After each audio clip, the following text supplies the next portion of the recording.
Bismillahirrohmanirrohim. Assalamualaikum warahmatullahi wabarakatuh. Alhamdulillahi alamin. Wassalatu wassalamu ala asrofil anbiya wal mursalin wa ala alihi wa sahbihi ajmain, amma ba'du. Ahlan wa sahlan wa marhaban bikum ayyuhal ikhwah dalam program belajar bahasa Arab dengan kitab Durusul Lughatil Arabiyyah wa Syarhuha. Di pertemuan kali ini kita akan melanjutkan program pembelajaran bahasa Arab dengan menggunakan kitab Durusul Lughah yang akan disertakan pula dengan kitab syarahnya, berupa penjelasan kaedah-kaedah yang terkandung di dalam kitab Durusul Lughah. Bagi yang ingin memiliki kitab-kitab tersebut dapat menghubungi nomor kontak ataupun mengklik link pembelian yang telah kami sediakan di deskripsi video di bawah. Pada pertemuan yang sebelumnya, Ad-Darsus Tsani, pelajaran yang kedua, kita telah mempelajari isim isyarah dzalika yang berfungsi untuk kata tunjuk jarak jauh. Maka di video kali ini kita akan melanjutkannya dengan Ad-Darsus Tsalis, pelajaran yang ketiga, mengenai penggunaan huruf alif lam ma'rifah pada sebuah lafaz isim. Di samping itu kita akan mempelajari juga perbedaan antara alif lam qamariyah dengan alif lam syamsiyah, seperti perbedaan cara membacanya, dan huruf-huruf apa saja yang termasuk ke dalam alif lam qamariyah dan alif lam syamsiyah. Baik, untuk mempersingkat waktu kita mulai saja pembahasannya. Ad-Darsus Tsalis, pelajaran yang ketiga. Di sini penulis memberikan contoh sebanyak 4 lafaz, di mana dari setiap contoh lafaznya terdiri dari isim yang ditanwin akhiran lafaznya dan yang satu lagi tidak ditanwinkan, akan tetapi dimasuki oleh huruf alif lam ma'rifah di awalnya. Mari kita bacakan satu persatu contohnya. Baitun, rumah. Al-baitu, rumah yang itu. Kitabun, buku. Al-kitabu, buku yang itu. Qalamun, pena. Al-qalamu, pena yang itu. Jamalun, unta. Al-jamalu, unta yang itu. Dari 4 contoh yang diberikan penulis, kita akan mempelajari lebih dalam lagi tentang isim, di mana pertemuan video sebelumnya kita pernah membahas tentang alamat-alamat ataupun tanda-tanda yang ada pada isim. Sekarang kita akan membahas isim tersebut ditinjau dari kejelasannya. Hal ini sangat berkaitan dengan tanda-tanda ataupun alamat-alamat pada isim itu sendiri, seperti tanda tanwin di akhir lafaz ataupun huruf alif lam yang di awal lafaz, di mana 2 tanda tersebut tidak boleh ada dalam satu lafaz isim. Jika isim tersebut sudah ditanwin, maka tidak boleh dimasuki oleh alif lam di awal. Dan jika sudah ada alif lam di awal, maka akhirannya pun tidak boleh ditanwin. Seperti pada lafaz baitun, qalamun, kitabun, dan jamalun, harokat tanwin yang berada di akhir lafaz isim tersebut merupakan tanda dari isim nakiroh.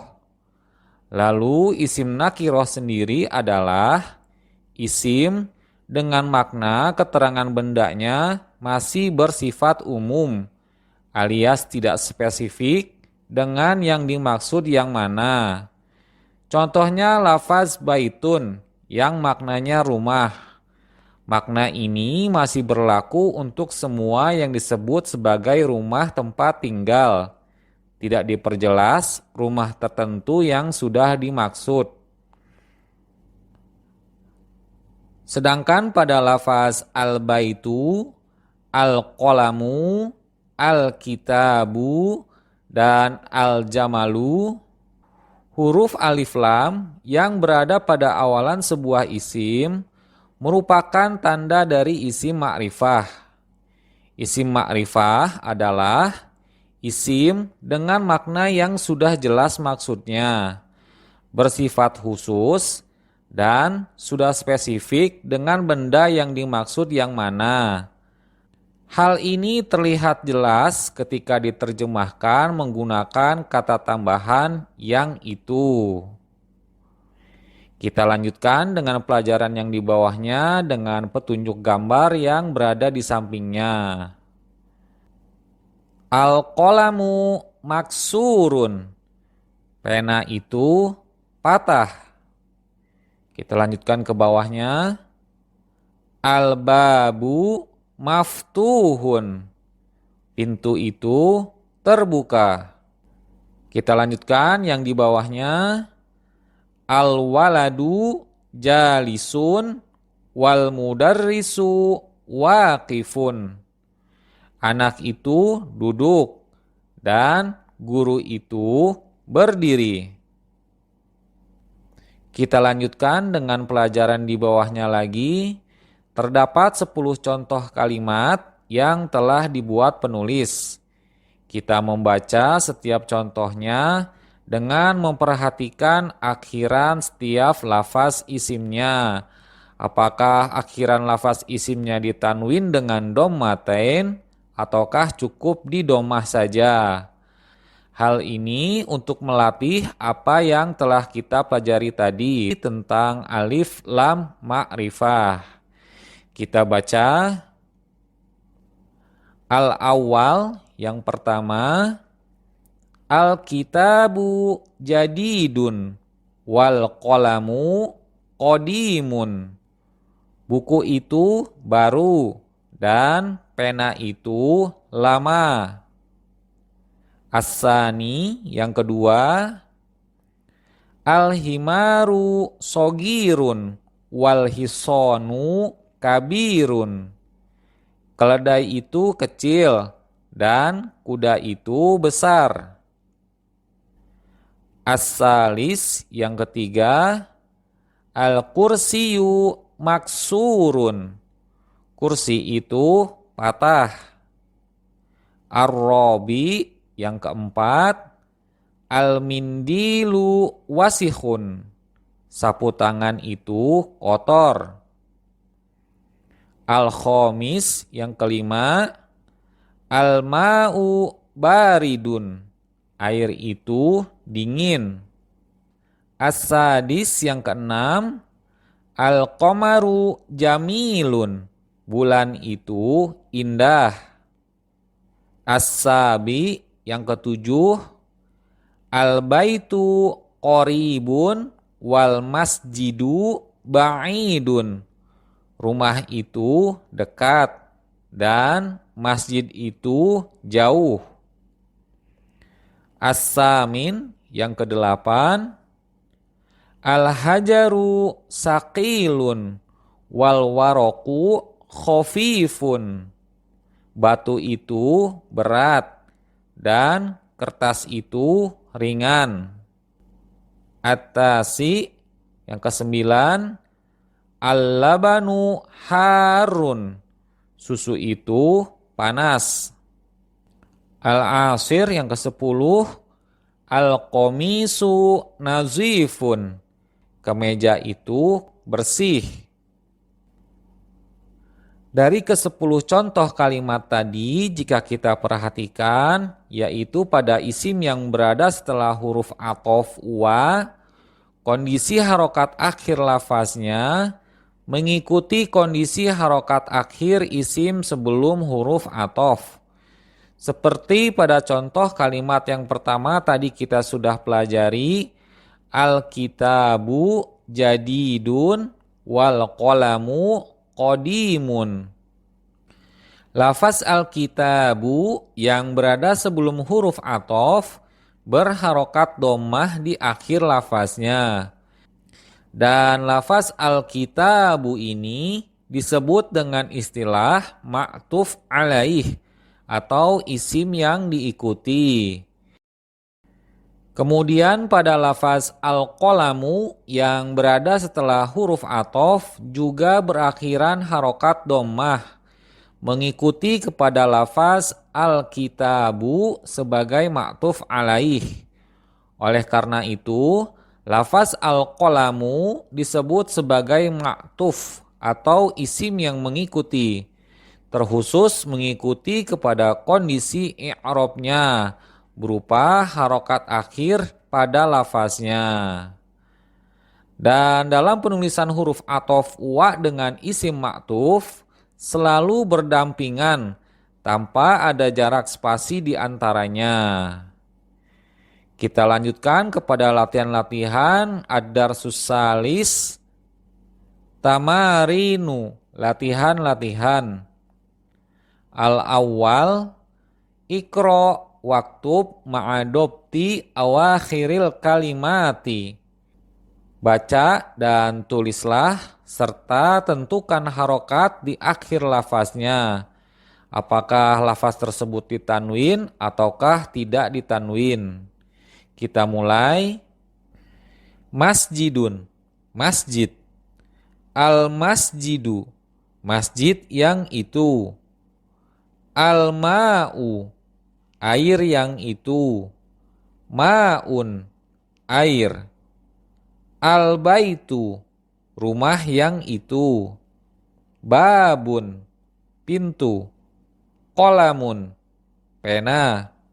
Al-qalamu, pena yang itu. Al-kalbu, anjing yang itu. Kalbun, anjing. Komisun, kemeja. Waladun, anak. Al-hajaru, batu yang itu. Al-waladu, anak laki-laki yang itu. Himarun, keledai. Al-himaru, keledai yang itu. Al-hisonu, kuda yang itu. Hisonun, kuda.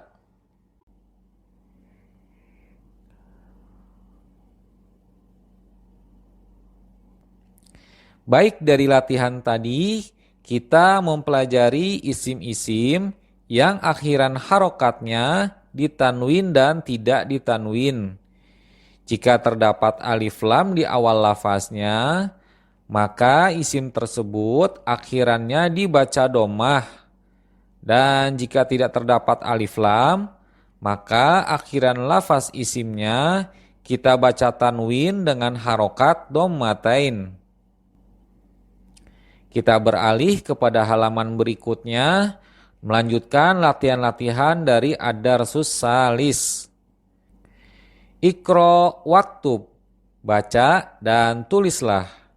Kita mulai. Al-awwal, al-maktabu maksurun. Meja itu patah atau meja itu rusak. As-sani, yang kedua, al-mudarrisu jadidun. Guru itu baru. As-salis, yang ketiga, al-qomisu wasikhun. Kemeja itu kotor. Ar-robi, yang keempat, al-labanu baridun. Susu itu dingin. Al-khamis, yang kelima, al-masjidu maftuhun. Masjid itu terbuka. As-sadis, yang keenam, al-hajaru kabirun. Batu itu besar. As-sabi, yang ketujuh, al-labanu baridun wal ma'u harun. Susu itu dingin dan air itu panas. As-samin, yang kedelapan, al-imamu jalisun wal mudarrisu waqifun. Imam itu duduk dan guru itu berdiri. At-tasi yang kesembilan, al-qamaru ba'idun. Bulan itu jauh. Al-ashir yang ke-10 dan yang terakhir, al-mindilu nazifun. Sapu tangan itu bersih. Dari latihan yang tadi, diharapkan kita dapat mengetahui mufrodat ataupun kosakata yang baru yang bisa kita hafalkan untuk menambah perbendaharaan bahasa dalam mempelajari dan mempraktekkan bahasa Arab. Kita lanjutkan latihan yang ketiganya, yaitu imla'il farogo fima yali biwad'il kalimatil munasibati minal kalimatit taliyah. Isilah titik-titik pada setiap soal di bawah ini dengan meletakkan kata yang sesuai dari kata-kata berikut. Kita pahami dulu makna kunci jawaban yang tersedia. Yang pertama, jamilun. Maknanya bisa indah ataupun bagus. Kata yang kedua, wasihun. Maknanya kotor. Kata yang ketiga, maftuhun. Maknanya terbuka. Kata yang keempat, harun. Maknanya panas. Kata yang kelima, sakilun. Maknanya berat.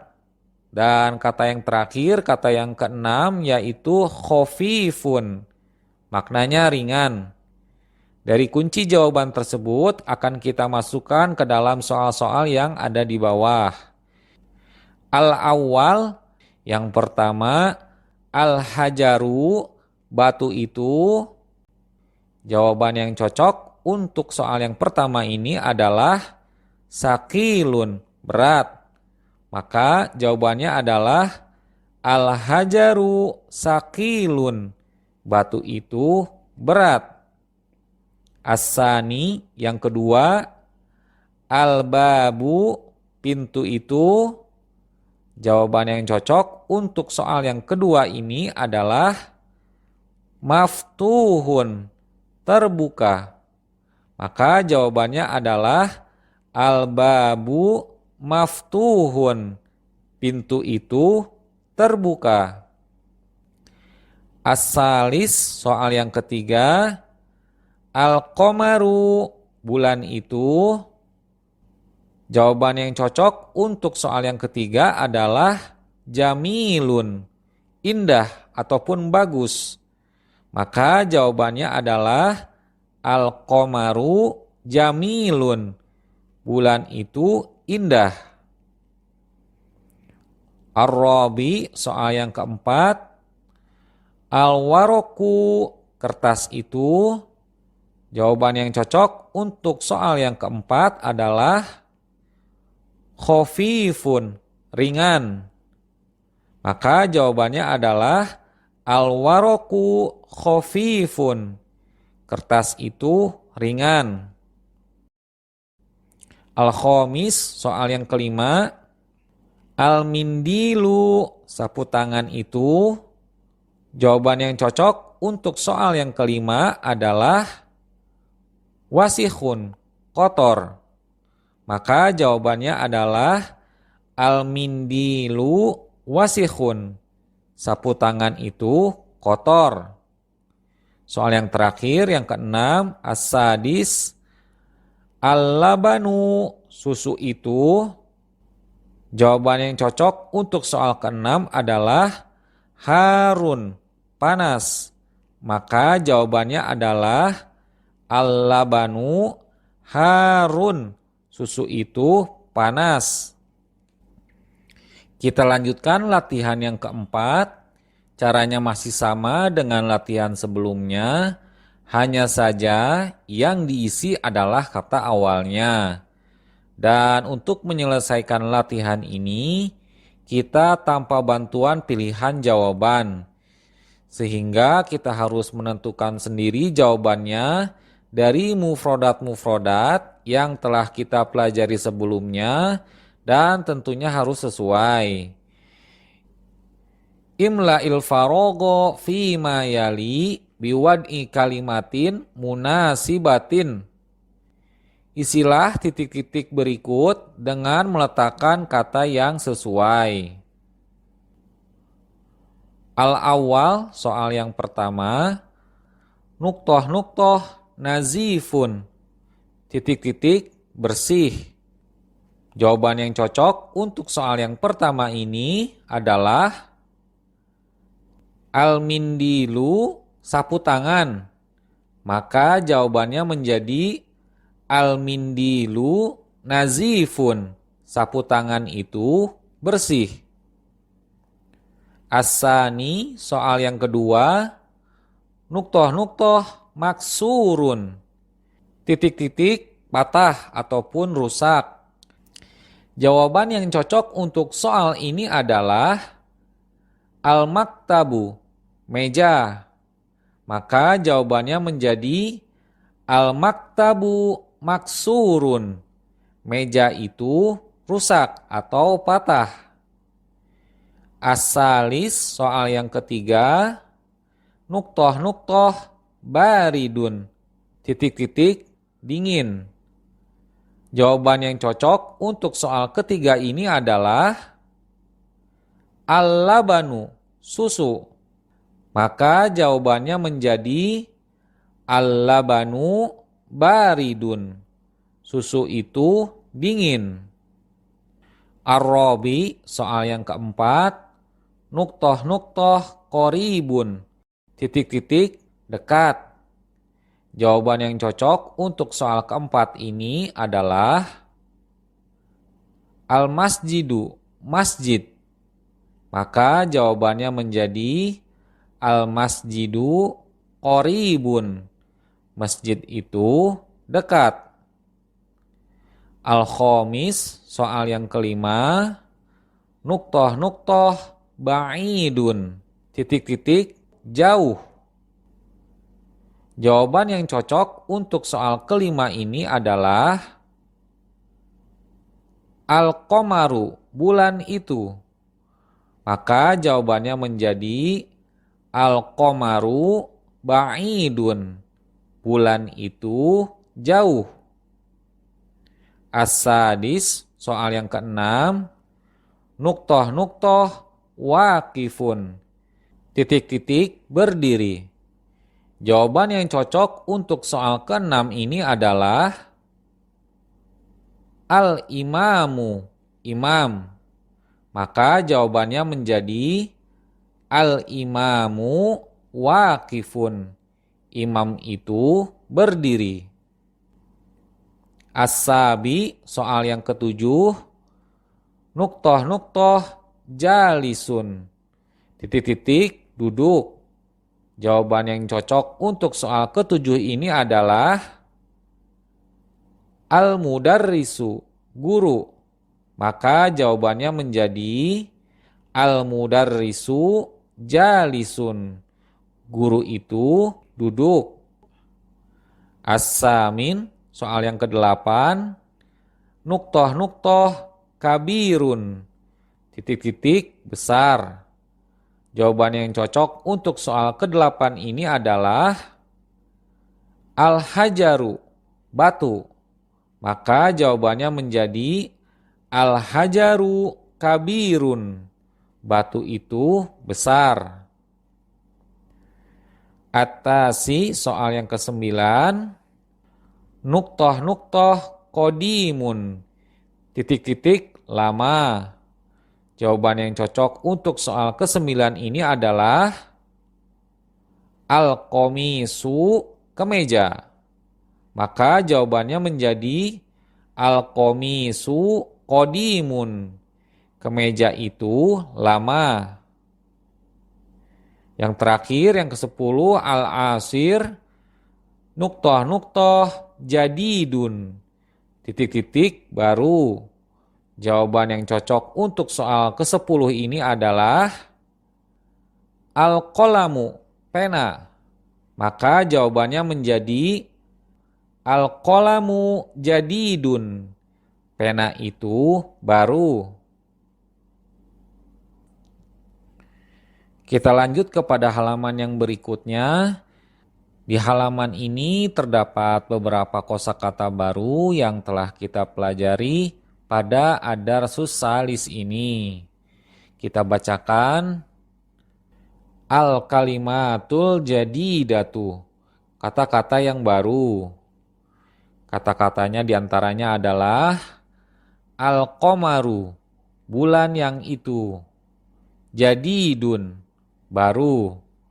Qadimun, lama.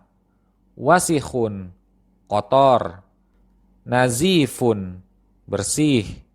Harun, panas. Baridun, dingin. Sogirun, kecil. Kabirun, besar. Maftuhun, terbuka. Maksurun, patah ataupun rusak. Saqilun, berat. Khofifun, ringan. Jamilun, bisa bermakna indah ataupun bagus. Waqifun, berdiri. Dan yang terakhir, jalisun, duduk. Kita lanjutkan kepada pelajaran yang di bawahnya. Terdapat beberapa lafaz isim, baik yang jenis nakiroh dengan tanda tanwin dhammatain di akhiran lafaznya, dan isim jenis ma'rifah dengan tanda alif lam di awal lafaznya. Seperti pada lafaz najmun yang artinya bintang. Ketika dimasuki oleh huruf alif lam ma'rifah di awal lafaz, maka pembacaannya menjadi an-najmu, bintang yang itu. Pada lafaz ini, akhirannya sudah tidak ditanwin, dikarenakan sudah dimasuki oleh huruf alif lam di awal lafaz. Contoh yang kedua, rojulun, pemuda. Jika dimasuki oleh huruf alif lam ma'rifah di awal lafaz, maka pembacaannya menjadi ar-rojulu, pemuda yang itu. Pada lafaz ini, akhirannya juga sudah tidak ditanwin, dikarenakan pada awal lafaz sudah dimasuki oleh huruf alif lam ma'rifah, sehingga menjadikannya tidak boleh ditanwin. Contoh yang ketiga, dikun, ayam. Ketika dimasuki oleh huruf alif lam ma'rifah, maka pembacaannya menjadi adiku, ayam yang itu. Pada lafaz ini juga akhiran lafaznya sudah tidak ditanwin. Begitu juga dengan contoh lafaz qalibun. Ketika dimasuki oleh huruf alif lam ma'rifah di awal lafaz, maka pembacaannya menjadi at-talibu, murid yang itu. Sama seperti halnya yang lain, akhiran lafaznya sudah tidak ditanwin dikarenakan pada awal lafaz sudah dimasuki oleh alif lam ma'rifah. Dari 4 contoh ini dapat disimpulkan bahwa isim nakiroh seperti lafaz najmun, dikun, rojulun, dan tolibun yang kemudian dimasuki oleh huruf alif lam di depannya, maka isim tersebut berubah jenisnya menjadi isim ma'rifah. An-najmu, ar-rojulu, ad-diku, dan at-tolibu. Sehingga yang tadinya isim tersebut masih bersifat umum keterangannya ataupun belum diketahui kejelasan bendanya, berubah menjadi khusus atau spesifik. Sudah diketahui kejelasan bendanya yang mana.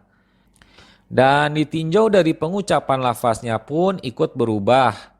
Yang asal akhirannya ditanwin dhammatain, setelah dimasuki alif lam ma'rifah, harokat tanwin dhammatain tersebut dibuang dan digantikan menjadi harokat dhammah saja.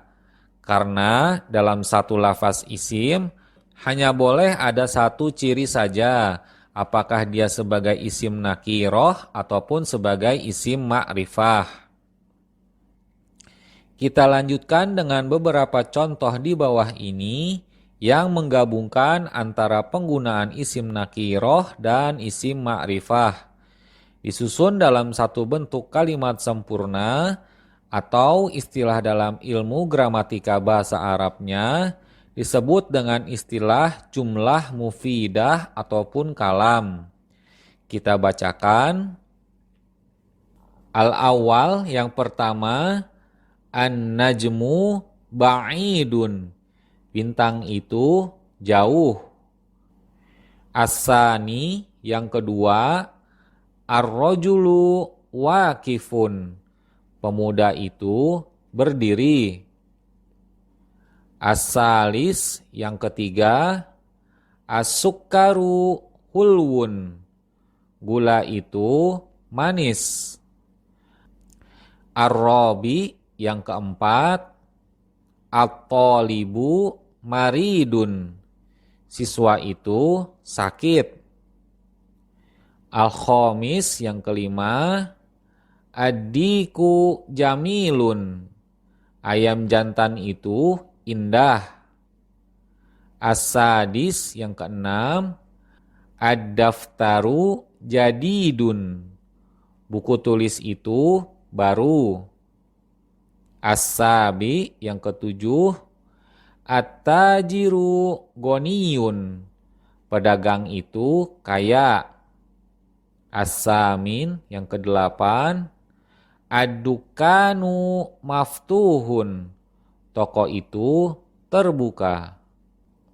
At-tasi yang kesembilan, al-waladu fakirun. Anak laki itu fakir ataupun miskin. Al-asir yang ke-10, at-tuffahu lazizun. Apel itu lezat. Al-hadi asyar yang ke-11, at-tobibu towilun wal maridu qasirun. Dokter itu tinggi dan pasien itu pendek. Dari contoh yang sudah kita bacakan tadi, setiap contohnya tersusun minimal dari 2 lafaz isim. Dan dari 2 lafaz isim tersebut, kita sudah mendapatkan pengertian sempurna ataupun makna yang utuh untuk dipahami lawan bicara. Itulah yang disebut dengan jumlah mufidah atau kalam dalam bahasa Arab. Jadi, definisi jumlah mufidah adalah sebuah kalimat yang minimal tersusun dari 2 kata ataupun lafaz, ataupun juga boleh lebih dari 2 kata, yang dari susunan kata tersebut dapat memberikan makna sempurna untuk dipahami lawan bicara. Kita ambil contoh kalimat yang pertama, an-najmu ba'idun. Bintang itu jauh. Jika kita hanya mengucapkan an-najmu saja, tentunya kita tidak dapat pahami maksudnya apa dari ucapan an-najmu, kecuali hanya makna lafaz itu saja. Dan itu tidaklah cukup untuk dijadikan sebagai bahan percakapan. Begitu pula jika hanya diucapkan ba'idun saja, jauh. Lawan bicara kita akan bingung maksudnya benda apakah yang jauh, sehingga lawan bicara menunggu kejelasan lanjutan dari kita tentang benda apa yang jauh. Dalam artian mudahnya, jika sebuah kalimat pembicaraan tidak bisa hanya disusun 1 lafaz saja, namun minimal haruslah 2 lafaz untuk menjadi sebuah kalimat pembicaraan yang sempurna untuk dipahami. Kita lanjutkan kepada latihan yang berada di bawahnya. Tamarinu ikro waktub ma'adopti awakhiril kalimati. Bacalah dan tulislah dengan memberi harokat di akhir kata-katanya.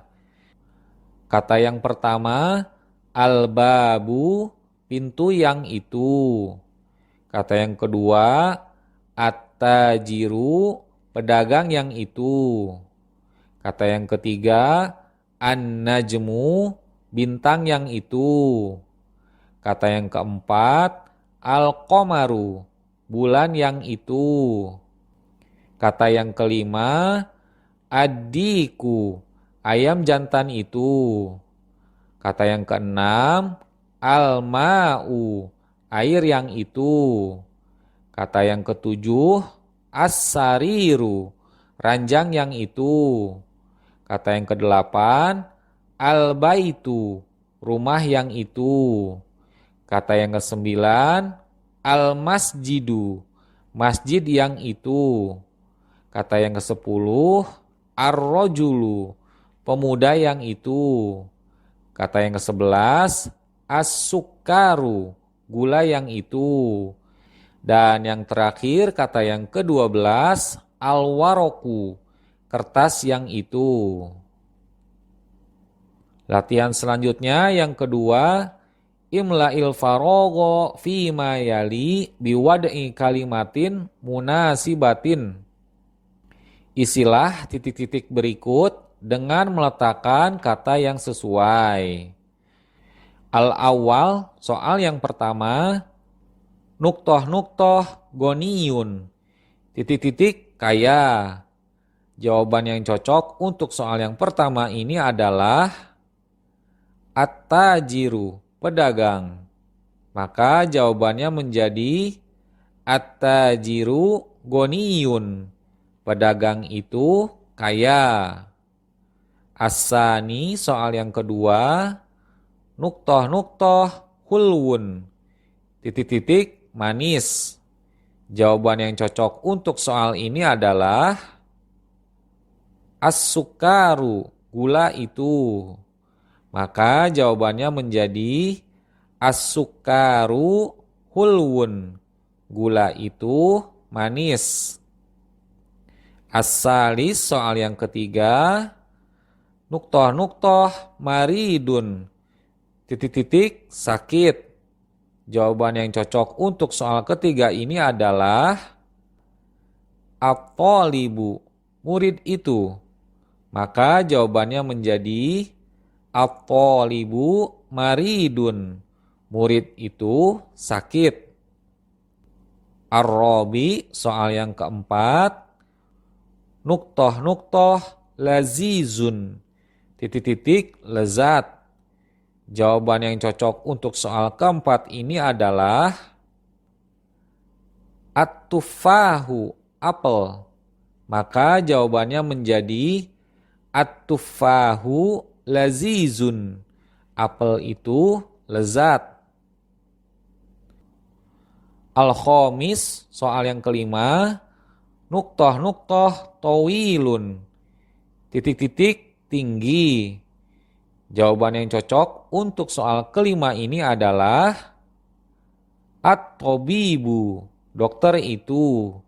Maka jawabannya menjadi at-tobibu towilun, dokter itu tinggi. As-sadis, soal yang keenam, soal yang terakhir, nuktoh kosirun, titik-titik pendek. Jawaban yang cocok untuk soal 6 ini adalah al-maridu, pasien itu. Maka jawabannya menjadi al-maridu kosirun, pasien itu pendek. Kita lanjutkan dengan latihan yang ketiga. Ikhtar kalimatan minal qaimati ba tunasibul kalimatal lati fil qaimati hamzah. Pilihlah kata dari kolom ba yang sesuai dengan kata yang di kolom hamzah. Kita mulai dari pojok kanan atas, yaitu lafaz at-thalibu, siswa itu. Maka pasangan dari lafaz at-thalibu adalah maridun, sakit. Maka jawabannya menjadi at-thalibu maridun, siswa itu sakit. Kita lanjut kepada lafaz yang di bawahnya. Ad-dukanu, toko itu. Maka sambungan kata yang sesuai dengan kata ad-dukanu adalah maftuhun, terbuka. Maka jawabannya menjadi ad-dukanu maftuhun, toko itu terbuka. Kita lanjut kepada lafaz yang di bawahnya. At-tufahu, apel itu. Kata yang sesuai untuk kata at-tufahu adalah lazizun, lezat. Maka jawabannya menjadi at-tufahu lazizun, apel itu lezat. Kita lanjutkan lagi kepada lafaz yang di bawahnya. Al-ma'u, air itu. Kata yang sesuai dengan lafaz al-ma'u adalah harun, panas. Maka jawabannya menjadi al-ma'u harun, air itu panas. Kita lanjut kepada lafaz yang di bawahnya lagi. Al-hajaru, batu itu. Kata yang sesuai untuk lafaz al-hajaru adalah sakilun, berat. Maka jawabannya menjadi al-hajaru sakilun, batu itu berat. Tersisa tinggal satu kata lagi, yaitu al-qalamu, pena itu. Kata yang sesuai dengan kata al-qalamu adalah maksurun, patah. Maka jawabannya menjadi al-qalamu maksurun, pena itu patah. Selanjutnya kita akan membaca dan menghafalkan kosakata baru ataupun mufrodat baru pada pelajaran Ad-Darsus Salis ini. Kita mulai. Al-kalimatul jadidatu, kata-kata yang baru. Kata yang pertama yaitu hulwun, maknanya manis. Kata yang kedua maridun, maknanya pasien ataupun orang yang sakit. Kata yang ketiga ad-dukanu, yang maknanya toko yang itu. Kata yang keempat goniyun, maknanya kaya. Kata yang kelima towilun, maknanya tinggi. Kata yang keenam fakirun, maknanya fakir ataupun miskin. Kata yang ketujuh qosirun, maknanya pendek. Dan kata yang terakhir yang kedelapan at-tufahu, apel yang itu. Kita lanjutkan pembahasan terakhir dalam pelajaran Ad-Darsus Salis ini, yaitu tentang kaedah membaca huruf alif lam ma'rifah pada lafaz isim. Di mana dalam membaca alif lam ma'rifah pada isim terdapat dua kondisi pembacaan. Yang pertama ada yang dibaca secara jelas ataupun izhar, yaitu huruf lam sukunnya dibaca al, yang berlaku pada huruf-huruf qamariyah.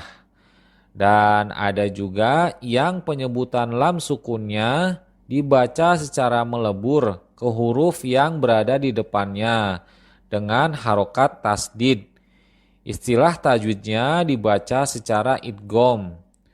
Hal ini berlaku kepada huruf-huruf samsiyah. Kemudian penulis kitab ini sudah memberikan permisalan kedua pembacaan alif lam tersebut ke dalam dua kelompok. Kelompok yang sebelah kanan, pembacaan alif lam pada huruf-huruf qamariyah.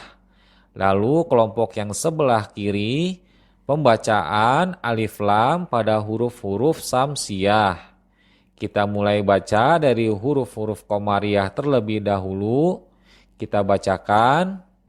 Al-huruful qamariyatu wal hurufus syamsiyah.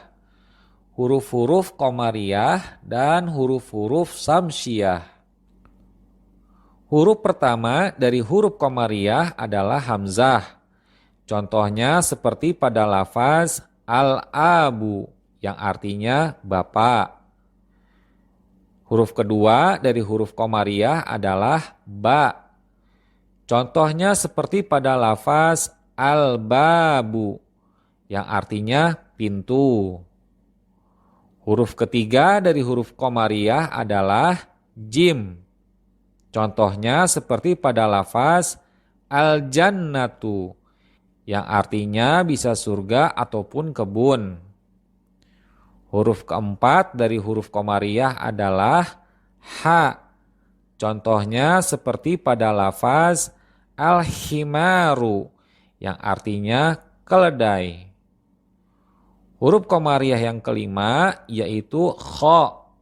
Contohnya seperti pada lafaz al-khubzu yang artinya roti.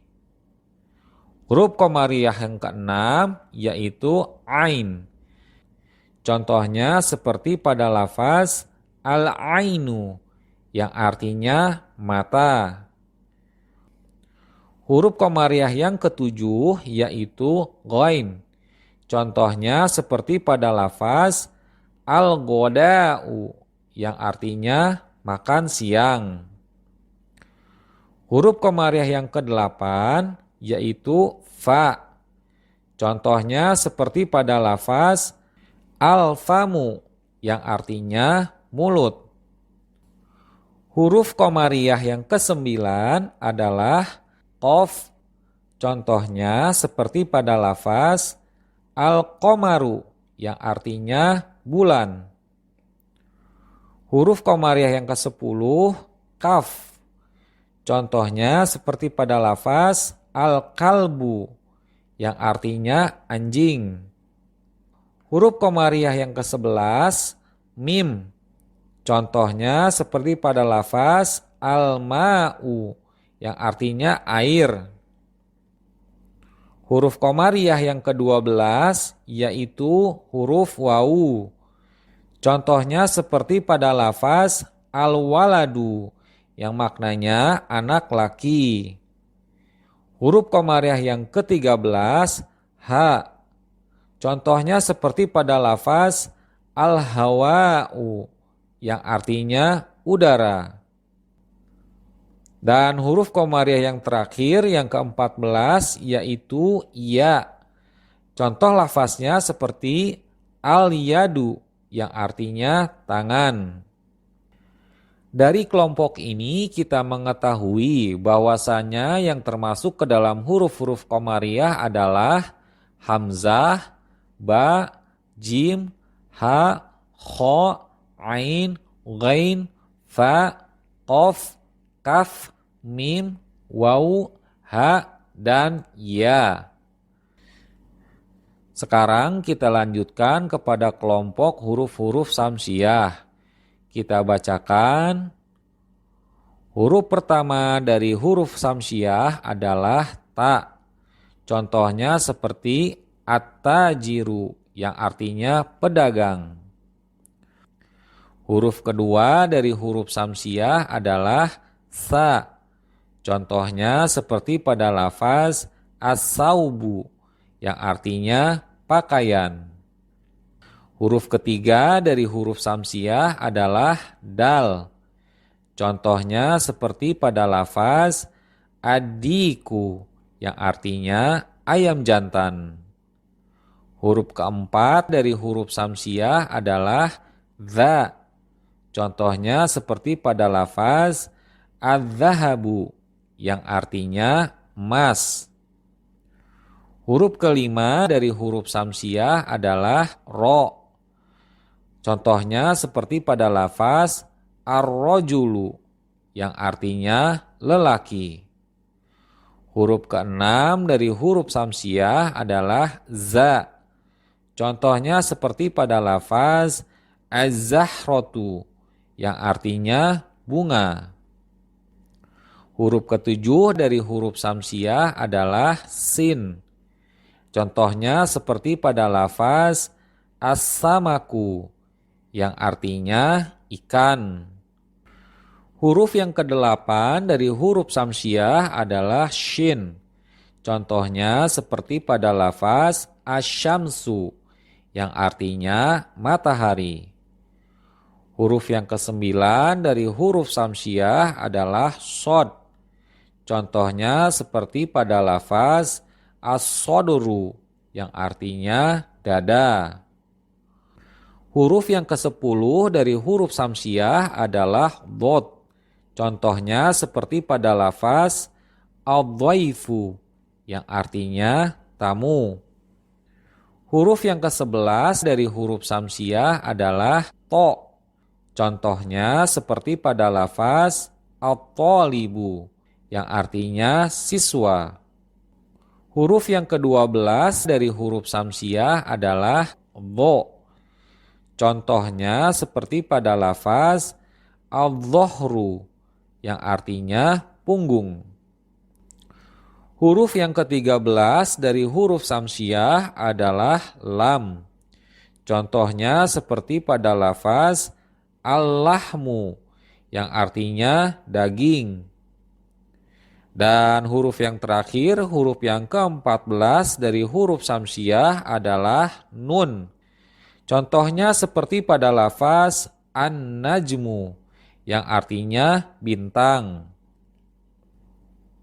Dan dari kelompok ini kita mengetahui bahwasanya yang termasuk ke dalam huruf-huruf samsiah adalah ta, sa, dal, za, ro, za, sin, shin, shod, do, to, dho, lam, dan nun. Dalam pembahasan dars yang terakhir ini, kita mempelajari huruf-huruf mana saja yang termasuk ke dalam huruf-huruf Qomariyah yang dibaca secara jelas dan huruf-huruf mana saja yang termasuk ke dalam huruf-huruf Syamsiah yang dibacanya secara melebur. Walaupun biasanya dalam mushaf Al-Quran sudah dibedakan dengan memberikan tanda harokat tasdid pada huruf-huruf Syamsiah. Sebagai tanda baca alif lam tersebut dibaca dengan dileburkan ataupun diidghamkan, sekaligus membedakannya dengan cara pembacaan lafaz dengan huruf Qomariyah yang dibaca jelas lam sukunnya. Namun ada baiknya kita pahami jika kita ingin mendalami bahasa Arab, terutamanya nanti jika sudah membaca teks Arab yang gundul tanpa adanya harokat. Setelah mempelajari contoh-contoh dari lam huruf Qomariyah dan lam huruf Samsiah, kita lanjutkan dengan latihannya. Tamrinu. Iqra'il kalimatil atiyata waktubha mura'iyan qawaidan nutqil hurufil qomariyati wasyamsiyati. Bacalah kata-kata berikut dan tulislah dengan memperhatikan kaedah pengucapan huruf-huruf Qomariyah dan huruf-huruf Samsiah. Kita mulai. Al-baitu, rumah. Ad-diku, ayam jantan. Al-mudarrisu, guru. Al-babu, pintu. At-talibu, siswa. As-sukkaru, gula. Ad-daftaru, buku tulis. Al-akhu, saudara laki-laki. Ar-rasulu, rasul ataupun utusan. Al-wajhu, wajah. As-sodiqu, teman. Al-Qur'anu, Al-Qur'an. As-solatu, solat. Al-ka'batu, Ka'bah. Ar-ra'su, kepala. Al-isba'u, jari. As-sabunu, sabun. Az-zufru, kuku. Al-fajru, waktu fajar atau waktu subuh. Az-zuhru, waktu zuhur. Al-asru, waktu asar. Al-maghribu, waktu maghrib. Al-isya'u, waktu isya. Baik, sekarang kita beralih kepada penjelasan ataupun syarah dari Durusul Lughoh jilid pertama, pelajaran Ad-Darsus Salis. Kita buka buku syarahnya. Dalam pelajaran yang ketiga ini kita akan membahas tentang alif lam ma'rifah atau alif lam sukun. Alif lam sukun harfu ta'rifin. Alif lam adalah huruf yang berfungsi memakrifahkan isim, atau bisa kita artikan yang memperjelas secara spesifik keterangan dari sebuah isim. Seperti contoh di bawah ini. Lafaz baitun dalam bentuk isim nakiroh dimasuki oleh alif lam ma'rifah, lafaznya menjadi al-baitu. Lalu lafaz masjidun bentuk isim nakiroh dimasuki oleh alif lam ma'rifah, lafaznya menjadi al-masjidu. Dan yang terakhir lafaz qolamun yang berbentuk isim nakiroh dimasuki oleh alif lam ma'rifah, lafaznya menjadi al-qolamu. Yuhzafut tanwinu inda dukhuli al. Harokat tanwinnya otomatis dihilangkan ketika isim tersebut telah dimasuki oleh alif lam ma'rifah di awal lafaz. Dan dari segi makna pun ikut berubah, seperti pada lafaz baitun yang maknanya rumah, bersifat umum, tidak menunjukkan ke salah satu rumah. Berbeda dengan lafaz al-baitu, maknanya bersifat spesifik, menunjukkan ke salah satu rumah yang dimaksud oleh si pembicara kepada lawan bicaranya. Dan di bawah adalah beberapa contoh kalimat yang tersusun atas isim ma'rifah dan isim nakiroh. Seperti al-qalamu maksurun, pena itu patah. Lalu selanjutnya al-babu maftuhun, pintu itu terbuka. Selanjutnya al-waladu jalisun, anak laki itu duduk. Di sini kita melihat dari contoh kalimatnya bahwa isim yang satu menggunakan alif lam tanpa ditanwin di akhir katanya.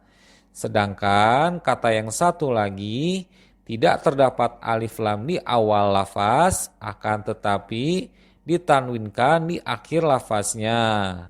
Ini dikarenakan lafaz isim hanya boleh memilih salah satu tanda isim saja. Apakah dia berjenis nakiroh dengan tanwin domaten di akhir lafaz, atau apakah ma'rifah dengan alif lam di awal lafaz. Sebuah lafaz isim tidak boleh memakai kedua tanda, yaitu tanda tanwin dan alif lam secara bersamaan dalam satu lafaz, karena akan menjadi rancu kondisi kejelasan isimnya. Seperti contoh isim yang salah di bawah ini.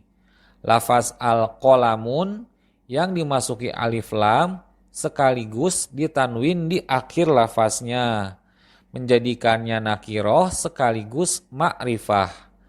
Lalu ada juga lafaz qolamu yang sama sekali tidak dimasuki alif lam dan tidak pula ditanwin akhirannya, membuatnya menjadi tidak nakiroh dan tidak pula menjadi ma'rifah. Begitu pula dengan lafaz al-waladun jalisun, merupakan contoh kalimat yang salah. Kita kembali kepada contoh kalimat sebelumnya, yaitu al-qalamu maksurun. Pada contoh kalimat ini terdiri dari dua lafaz isim. di mana isim yang pertama adalah isim ma'rifah dan isim yang keduanya adalah isim nakiroh. Dan sudah dijelaskan juga sebelumnya, jika dua lafaz tersebut merupakan bentuk jumlah mufidah, yaitu kalimat yang memberikan makna sempurna bagi yang membaca ataupun yang mendengarnya. Lalu karena susunan kalimat tersebut diawali oleh sebuah isim yaitu al-qalamu yang merupakan isim ma'rifah, maka susunan kalimat ini dinamakan sebagai jumlah ismiyah. Definisi jumlah ismiyah itu sendiri adalah setiap susunan kalimat yang tersusun dari dua isim. Isim yang pertama dinamakan sebagai mubtada, yaitu isim yang mengawali kalimat. Lalu isim yang keduanya dinamakan sebagai khobar, isim penjelas ataupun penyempurna dari makna mubtada. Jadi dari contoh kalimat al-qalamu maksurun, yang menjadi mubtadanya adalah al-qalamu, yang jika dalam bahasa Indonesia disebut sebagai subjek ataupun kata yang dijelaskan. Dan lafaz maksurun adalah sebagai khobarnya, yaitu predikat penyempurna makna dari lafaz al-qalamu. Dalam susunan jumlah ismiyah yang terdiri dari mubtada dan khobar ini memiliki beberapa ketentuan. Di antaranya adalah yang pertama, mubtada haruslah dari isim ma'rifah. Karena kalimat yang didengar oleh lawan bicara haruslah sudah bersifat spesifik ataupun jelas bendanya, bukan yang masih bersifat umum untuk mendapatkan makna kalimat yang sempurna. Ketentuan yang kedua adalah khobar umumnya adalah isim nakiroh. Fungsinya dari khobar itu sendiri adalah harus menerangkan keadaan ataupun sifat yang ada pada mubtada. Ketentuan yang ketiga, kondisi i'rab pada mubtada dan khobar dibaca secara marfu. Artian sederhananya, yaitu akhiran lafaz isimnya dibaca dengan harokat dhammah ataupun dhammatain. Ketentuan yang keempat yaitu jenis isim mubtada dan khobar haruslah sama ditinjau dari sisi gendernya. Jika mubtadanya adalah muzakkar, menunjukkan gender kelelakian, maka khobarnya pun harus muzakkar juga. Dan jika mubtadanya adalah mu'annas, menunjukkan gender perempuan, maka khobarnya pun harus ikut mu'annas. Begitu pula dalam jumlahnya harus sama. Jika mubtadanya berjumlah mufrad, maka khobarnya pun harus berjumlah mufrad. Begitu seterusnya.